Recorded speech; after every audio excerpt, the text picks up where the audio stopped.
In today's video, I'm going to teach you how to share your document, copy a link, set edit access, and invite by email. Let's get started by opening the document or file you want to share. Look toward the upper right corner of your screen and click the Share button. This is your hub for controlling who can access your content and what they can do with it. When you click it, a sharing panel will appear, showing options for sending a link or inviting specific people. If you need to get your work out quickly, you can copy the link from this panel. This link is great for dropping into a chat or a project thread. Before you share it, remember that the link respects the current permission you're about to set.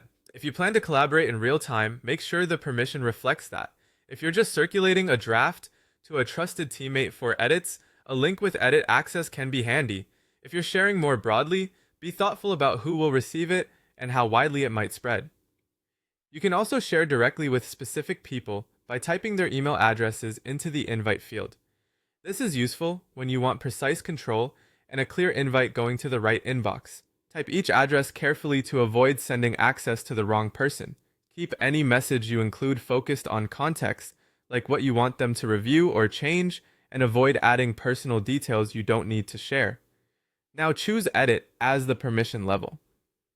This tells the system that the people getting the link or the invite can make changes to the document.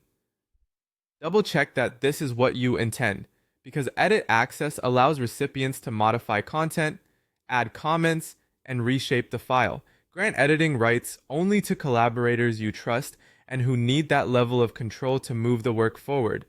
Once you've confirmed the permission is set to edit and you're comfortable with the recipients, click Invite. This sends out the access right away, and if you used email addresses, notifies those people so they can jump in.